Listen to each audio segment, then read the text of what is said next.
Hello and welcome to Awaz News. I'm Kubrali and I'll be taking you through big news across Canada. Student 17 in life-threatening condition after stabbing inside Scarborough High School, police say. Girl 8 dead after suspected murder-suicide, Durham police.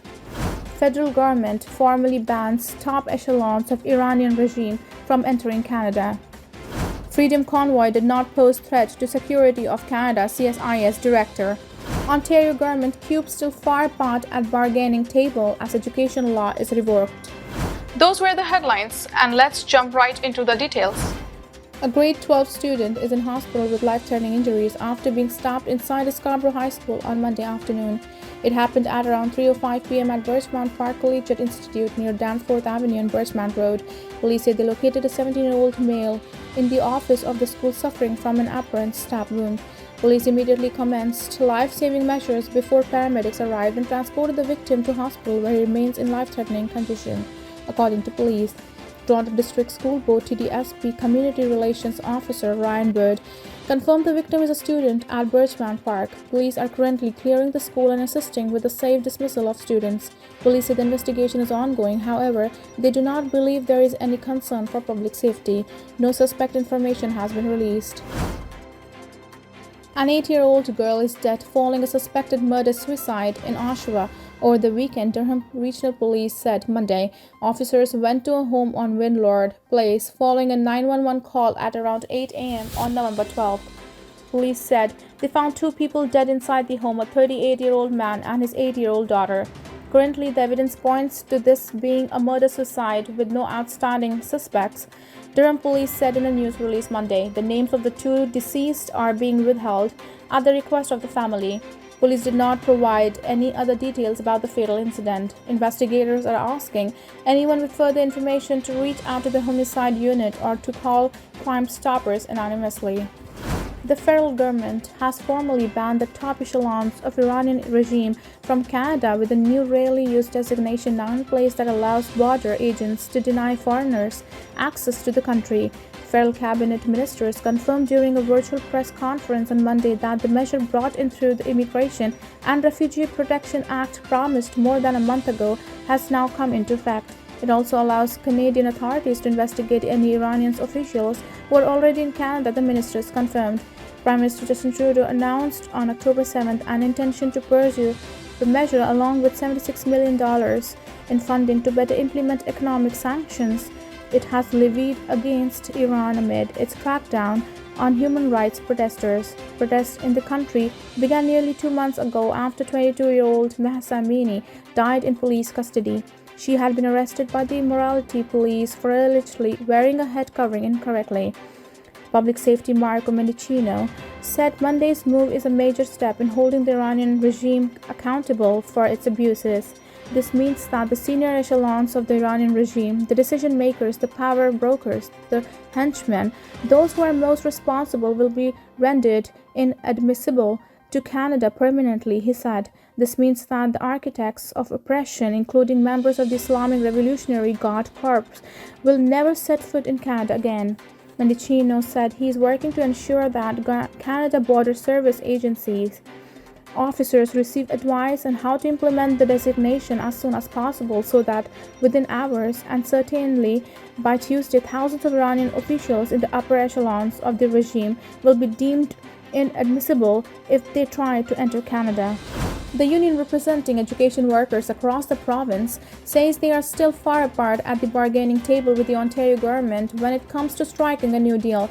I wish I could stand up here today and say all bills are gone, contracts ready, off we go. That would be a perfect storm. We're far apart, but we are committed. Laura Walton, president of the Canadian Union of Public Employees, CUPE, Ontario School Board Council of Unions, said at a Monday afternoon news conference. Her remarks on the ongoing negotiations come as the Ford government repeals a law that imposed a contract on education workers and banned them from striking. In just 20 minutes, the legislature unanimously voted on revoking Bill 28 and deemed it for all purposes never to have been enforced. The Premier offered to withdraw the legislation a week ago if CUBE members agreed to return to work, which they did. Walton said talks at the bargaining table have been slow because the union had doubts that the government would follow through their commitment to revoke the legislation.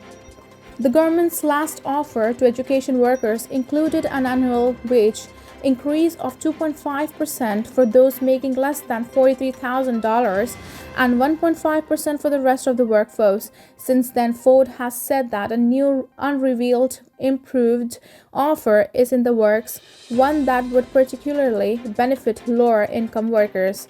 On Monday, she pushed forward that message. They would like you to believe that by dividing workers into haves and have-nots, that is going to achieve some sort of peace in the labor movement, Walton said. Liberal cabinet ministers deemed last winter's Freedom Convoy protests a threat to national security, despite warnings from the Federal Intelligence Agency that threshold was not met. An inquiry into the use of the Emergencies Act learned Monday. Prime Minister Justin Trudeau invoked the act on February 14, arguing its temporary and extraordinary powers were needed to end blockades in Ottawa and at border crossings. The legislation says a public order emergency is one that comes from a serious threat to security of Canada as defined by the Canadian Security Intelligence Service Act. The Public Order Emergency Commission, which is holding hearings in Ottawa until November 25th, is tasked with determining whether the government was justified in triggering the legislation. A document summarizing the evidence from David Wignauld, director of CSIS, shows he believed the protests at no time posed a threat to Canada's security and that there were no signs of foreign interference.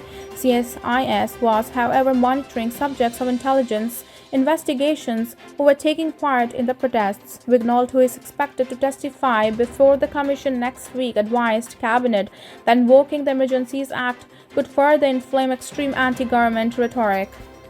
Rob Stewart, who was Deputy Minister of Public Safety at the time of protests, told the Commission on Monday that the government would have a more broad interpretation of what constitutes a national security threat. The Cabinet is making that decision, and their interpretation of the law is what governs here, Stewart told the Commission, and their decision was evidently that the threshold was met.